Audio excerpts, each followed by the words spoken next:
Hello and welcome to today's episode of Food Chain with me, Jessie Eramagbato. Today we'll delve into the livestock industry and look at turkey farming. We are at Domi to speak to the CEO of AgroDep Farms, who has been in this business for over 4 years. He'll be taking us through the processes when it comes to turkey farming and some of the challenges he has encountered over the years. Stick with me.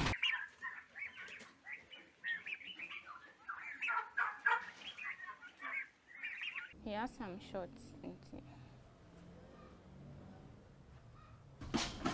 But this wall was already there, so you just attached. I've had the interest for agric as far back as 2012, and then I started in 2013. But then with the turkeys, I started about 4 years ago. Okay, so you said agric. There are various aspects of it, but you chose turkey farming. What drove your interest into it? Into turkey farming. So this is how the story is. I was formerly doing, or let me say at a point, I was doing quail. So what I do is I raise fertile eggs, go and hatch them, and then I brood the quail eggs and then sell them off. Then there was someone who said that, why not help me hatch my eggs? I mean, take it to your incubator guy for me. So I picked these eggs, took it to the machine. Unfortunately, the eggs performed badly. So out of, I think about 30 or 25 eggs, just one turkey hatched. So he felt like driving all the way to come and take just one bird, then take it. So he gave it to me as a gift. So I raised that one turkey, and by Christmas, it was now matured. So I posted it, and then someone came to buy it, and I was like, I mean, this is like a cool deal. I mean, turkey, I didn't really spend much feeding, just moving around, picking around, and I'm making some money out of it. My interest, the person who bought it for me was a turkey farmer himself. So he, let me say, pitched the idea to me that, I mean, it will be lucrative doing a turkey as business. So I was like, oh, okay, I mean, okay, then I'll try it. But then within the first year, I mean, I wasted the time, I didn't do it. Then the next year I was like, no, I'll do it. So I combined brooding the turkeys and then raising some stock for Christmas. Okay. So that's how the story for the turkey started. Right. So from that time till now, how many years would you say you've been breeding turkeys? Let me say roughly 4 years. 4 years? Yeah. Okay. How has the turkey farming business been for you, and generally how is the business here in Ghana? Let me say the turkey business has been a good one, but generally I think there has to be more in terms of the consumption of turkey meat. I mean, if you compare to chicken, we are eating more chicken than turkey, but on the brooding business and then on the turkey business for meat, I'd say it's been good. Yeah. Although there are some challenges in there, but then if you sum it up, it's been a good business. Right. So what kind of breeds do you have here? Do we actually have different breeds? Yeah, there are different breeds. Over here, what I normally do is the bronze and the BBW. So the bronze is the broad-breasted bronze. The BBW is the broad-breasted white. So basically because that's what I have access to, so that's what I buy. Okay. This one's, what differentiates them? Is it the colors?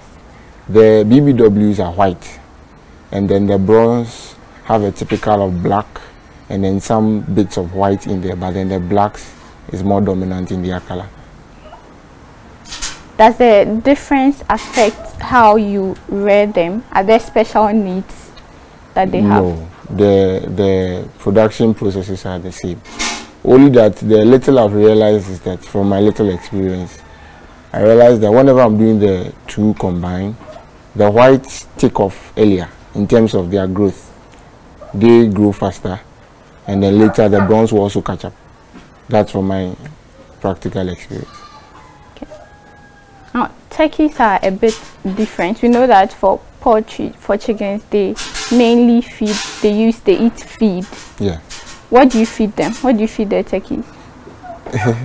So, turkeys also depend on, let me say, formulated feed. We have a turkey formula, like the way we have a chicken feed formula. We have a turkey formula. But over here, I just do the broiler starter for them. But in addition to that, turkeys love to enjoy some greens. So like the dandelions, the greens, they love it. So in addition to their feed, you try to supplement them with that as well. Right. Is it expensive to acquire the greens? You don't grow them yourself? I mean, you buy them? No. I mean, we have some around, some dandelions around, moringa, those things. But a lot of people complain about losing their birds when it comes to poultry farming. Is that the case with turkey farming as well? It's livestock, so the risk cuts across. But as much as possible, you try to put in measures in place to reduce the risk. One of them is giving them the appropriate medication, and then doing their vaccines, and then keeping the farm in good shape. That will reduce a lot of the risk for you. Okay. Tell us a little about turkey farming, something we don't know about, the outsiders don't know about when it comes to rearing turkey. Okay, so I entered turkey farming as a novice. I mean, everyone starts as a novice. And the challenge I realized was paralysis. So I went for my first set of turkeys, and then within about 3 weeks, these guys just break down, and then their legs are paralyzed, and that's all. So they will remain that way till they die, or it's like they're not useless. So I realized that their demand for calcium is far more than what the chicken requires. So I had to now look for calcium sources. I eventually settled with dicalcium to increase the calcium content of the feed so that I could have a successful cycle. Okay. Does that happen often? Is it? I mean, once you take them day old, you should make sure that their calcium requirements is what they need. Else, the same issue will keep on repeating itself. Another thing about turkeys is their brooding is a bit more delicate than chicken. They require a lot of attention, a lot of warmth. So a typical brooding, sometimes I can keep them in a brooder room for about 2-3 weeks, depending whether it's a rainy season or a dry season. It depends how long we go. And then sometimes at dawn, you have to pass through just so that they are not gathered at the corners. Sometimes you have to drive them back to the feeding troughs, the drinking troughs. You see, turkeys are not as intelligent as chicken. If a turkey is outside and it is raining, it will be there for the rain to beat it, or it will get wet under the rain. The chicken will run somewhere and hide. Turkeys don't do that. So turkeys, you have to help them a lot, especially at the early stages. Some people have had the issue where they have to even bring some chicken day old to mix up with the turkeys, so that as the chicken are eating, the turkeys will learn from them. I have not had that issue though, but that's some people's practice. So brooding turkeys is more delicate. So turkeys and chickens can cohabit. They can be stored in the same they can be kept in the same poultry house. Okay. The only thing is, I mean, when they grow, I mean, some bullying here and there will happen, obviously. One guy feels I'm now big, so I can beat the other guy. Okay. Let's circle back a little to what they eat. I think the conversation about the high cost of feed has been prevalent in the last few months. Okay. Poultry farmers have had these concerns over the years. Do you have that challenge as well? The thing with turkeys, it depends. Sometimes the feed depends on how long you are taking the bed. If you are doing a layer cycle, the beds are going to be in your structure for about 2 years. But turkey, you can end the cycle in 5 months. So, I mean, in 5 months, I just end with feed expenses, and then I sell them off. Another thing about turkeys, because you are supplementing them, it reduces the demand for the feed. However, you still have to buy some feed. You acquire them from day old and you brood them for some time. At what point can you sell it for consumption? So these are broiler turkeys, so they are purposely for meat. With the right feeding, you can hit certain market weights by 5 months. I've sold turkeys at 5 months, and I had somewhere around even 10 kilo, and they are perfect to be sold. Does that affect how much you sell it? I sell them. Oh yeah, I mean, the heavier, the more I can demand for a bigger price. I mean, if you come and then the weight is somewhere around. I've sold turkeys that are around 14 kilo thereabouts.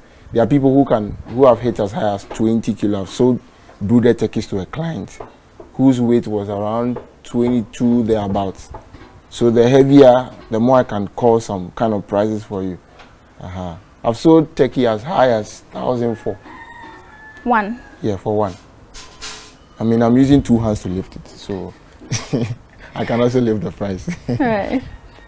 Wow. This sounds very interesting. Let's talk a little about how you acquire them. Okay. I don't think it's as easy as getting chickens to start a poultry farm, is it? Okay, so there are many sources to book chicken day olds, but there are not as many sources for turkeys, just a handful of them. But then I deal with people who import them. I book with them. When they come, we go and pick it up at the airport, and then we bring it to the farm. I deal mostly in imported turkeys. And is the supply consistent?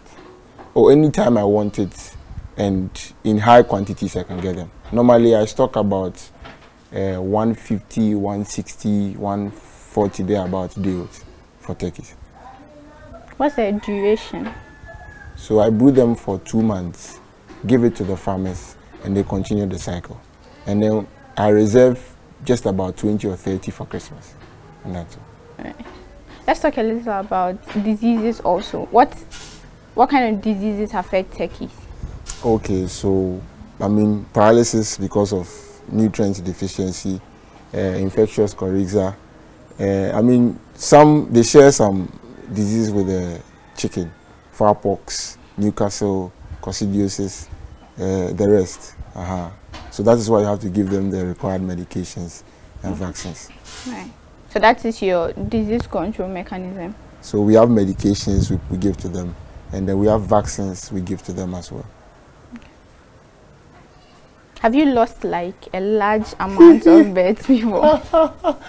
Wow, I mean, every farmer has that story in his back pocket. Yeah, definitely. Yeah, definitely. I've lost large, I mean, the numbers. I've lost about 40 in 2 days. I mean, all those terrible experiences. We had all those things. But then we learn from them. You get better as you progress.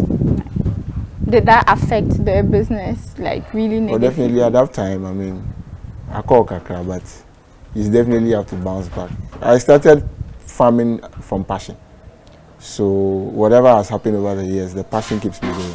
If anyone wants to start a turkey farm, what's one thing you would advise them against? Okay, so depends on what the person wants to do, whether for breeding, for meat. But the person should make sure that there is market for whatever the person is doing. And the person should understand what he's about to do. Else, there is a market waiting, but your birds are dead. So you should understand the production. You can learn from people with the experience.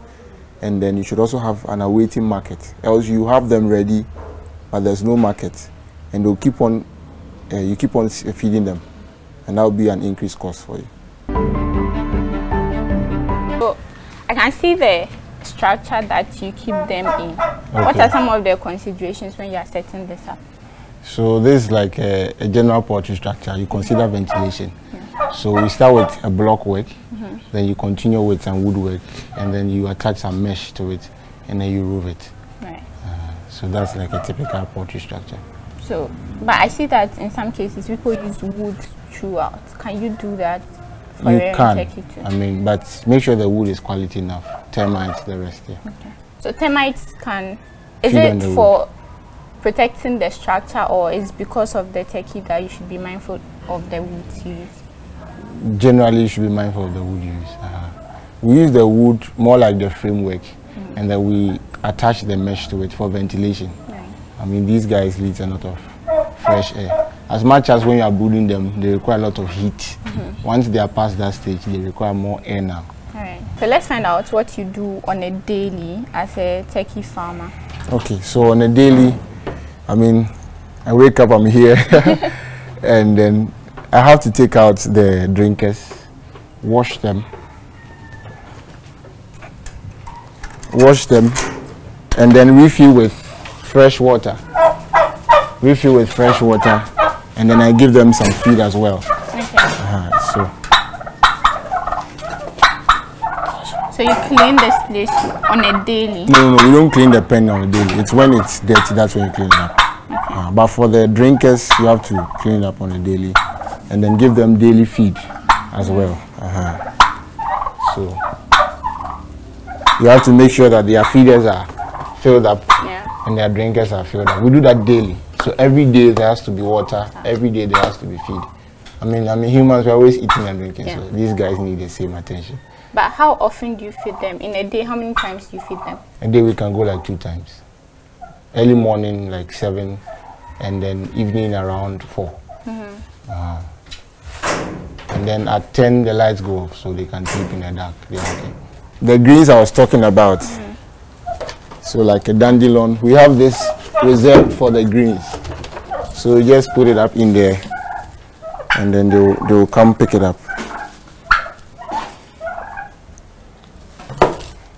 And then their feed too. So you see they are already picking it up. And then you fill their containers too. You can feed. Okay. So they go with the two. So the feed and then the greens.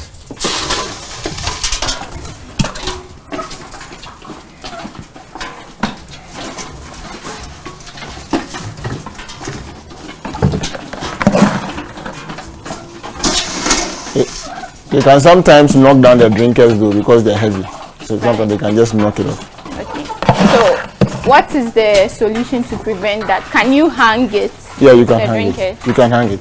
Now they live together. So how easy is it to spot when one turkey is sick or is coming down with something? So just like humans, we show signs when we are sick. So you enter the pen, you see one guy very dull, isolated, not eating, not drinking. I mean, it's a sign that there's something wrong. Okay. So you can isolate it from the pen, give it special attention. So you can hand feed it and then give it some medication till it's a bit better, and then you reintroduce it to the stock. Okay. So you isolate it for some time. Okay. The reason is if it's a disease that spreads, once you isolate it, the others don't get it. How often do you do the vaccinations? The vaccines, we do them during the early stages. So we have the Gumboro vaccine, we have the Newcastle, and then we have the Fowlpox. The Gumboro vaccine is administered through their water, the Newcastle also through their water, but the Fowlpox is injected under their wings. So you lift it up under the wings, this side. That's where you inject the Fowlpox. Turkey eggs, I think it's about 32-34 days. And if once there's a male in the stock, you have fertile eggs. But if there are no males, you have table eggs.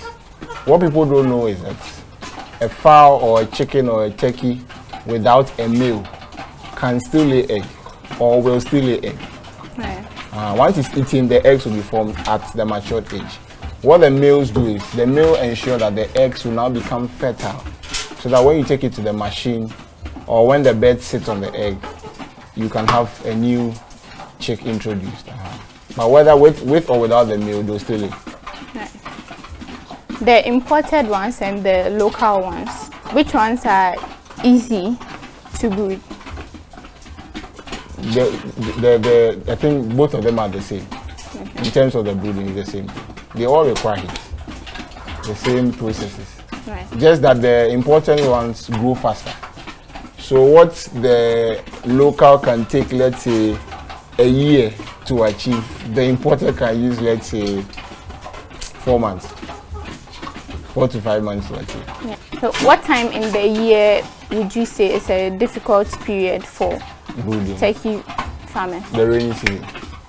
The rainy season, the cold is on the high, so you have to do better with your heat setup or your brooding house setup. Else, the cold, you lose the best of the cold. So during the rainy season, I mean, you have to do them much longer. Sometimes I can go like 3 weeks or perhaps even 4 weeks. Keep them indoors. Now you are a brooder. Yeah. How is market access for you? How do you access the market? Because a lot of people are not into turkey farming as much as chicken. So right from the onset, I've been the online guy. Okay. I just sit behind my phone, make some WhatsApp posts, status updates, Facebook. I have a Facebook page, Facebook posts, and then I tap into the Gigi, Tonaton, those platforms. And then I enjoy from referrals. I mean, I'm looking for call this guy. I bought something from him, or he has been posting around. Call him. So referrals too as well. That's basically what I thrive on. I don't go around on the streets looking for people. No. I just post, and people will respond. Tell us about a typical day. Okay, for myself. Yeah.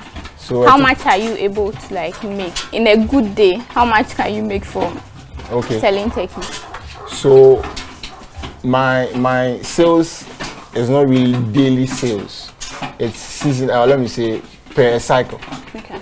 So let's say I'm stocking 150 turkeys. Currently the price is 85. So 85 times 150. That's the math. Somewhere around 13 or 14 or 15,000.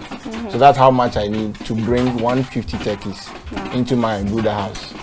Now I sell 2 months old at 250 cedis and 4 weeks old at 185. So within 2 months, I'm making, in terms of revenue, 250 times 150. But I'll lose some on the way. So let's say I lose, let's say 5. So I'm left with 145. So 145 times 250. That's what I make in 2 months. That's that cycle. So that should take me somewhere around, let me say, close to more than 30,000. In 2 weeks? In 2 months. 2 months, 30,000. Then it's a good business then. It's good business. That's the revenue. Profit is also very good. It's also very good. Profit is somewhere around 15,000 around. So that's, so I record in cycles. Yeah. So that's how I do it. So you told us about the good side. What does a bad month look like for you when it comes to sales? Okay, let me say a bad month in a production is where I lose beds. For every bed that drops or dies, I'm losing a potential 250. Yeah. So that's like how it goes. I lose a bed, money is gone. That's how it is. We want technology to drive everything we do. From the time you started till now, would you say, are there like things that you've incorporated into your business technologically wise that you weren't doing where you started? Okay, so I think one thing that helps with is the question of, so how do we supply the birds? Okay. Do we carry the birds? Someone wants 10 or 20, the person is at Tamale. How do we transport the birds? So that is where I'll say that an innovation helped us. Okay. We have a transport cage. So we put the birds in the transport cage before we put them in the vehicle. So with that, whichever part of the country you are, once the birds have been put in the transport cage, they'll get to you. I mean, every cycle I have people from different regions. I've had clients. In fact, the biggest people are from outside Accra. Okay. So I've had clients from Eastern, North, Central. I mean, they keep on coming. What's the largest supply you sold to a customer? I think he bought about 130. Yeah, a client in Eastern region. Okay. About 130. He was starting a turkey farm as well. He's already a big farmer, but just want to try his hands on something. Yeah. It looks like a very lucrative business. It is. Once you get the dynamics right, it's very lucrative. For the meat market, I'm able to use about 400 cedis. That's including buying the day old. Okay. To raise them to the required weight that I want. And then I sell them off at 800, 850, 700. And that's in a period of 5 months. So in a period of 5 months, let's say I'm making 400 cedis profit per bed. That's okay for me. Are your buyers mainly individuals, or you get from restaurants? For the meat market, well? so far I've been supplying to individuals. Christmas, someone is tired of eating chicken, tired of eating goat. He wants to try some turkey. Yeah. Here we are for him. I can see that you have a fan in the pool. Is there for okay, what is the reason? The fan you see in there was an original idea. It didn't go so well, but then it was still an idea. I wanted to do an automated brooding structure. Okay. So I had a controller outside the structure. That was to control whatever will happen in the room. So I set that the room should be, let's say, 35 degrees Celsius. The heating coils and the fans will do their work so that that temperature is generated in the structure. So that was like an idea. It didn't work out, but it was an idea. So that I don't have to be worrying about charcoal, that kind of thing. I just change some automatic something outside and then everything is set up for me. Okay. The reason for the failure was I think I needed more coils, heating coils at different locations. And then I had to more like mold the coil right in front of the fan, more like a small mold, and have more setups of that. And the reason I needed more coils, but then with lesser wattage. So instead of going for a 500 coil, I'll go for 100 watts times 5, but 105 in many locations. So the challenge was, I went for about 7 coils. One wattage was 500. So the power I was requiring was bigger than what it could supply from the source. So the system will start running after a time, boom, it blows off. So, I mean, I'm not an electrical guy, I was just trying something. So apart from using the beds, at that times you've had to underprice them for people. Because when that happens, you lose some amount of money. Okay. So on the issue of underpricing, I mean, it's market. Sometimes someone is buying the bigger numbers, you have to just give a little discount. Yeah. Or sometimes the cycle is about to end. You're not getting the customers. The very few that are coming are giving you a kind of price they want. You still have to negotiate and then settle a little lower just so that the beds can leave the structure. Because the longer they stay in your setup, the more the cost. You are a private sector person. Yeah. What do you think we can do as a country to increase consumption of this meat? Okay, so there has to be that awareness. And so basically increasing the awareness that turkey meat is available for us. It's huge meat. I mean, if you slaughter one, it's big. So we've been speaking to the CEO of Agrodep Farms, Emmanuel Otre, who has been giving us an insight into his turkey farming business. According to him, this business is a fairly lucrative one that individuals can go into. This has been Food Chain with me, Aram Agbakpo. See you another time.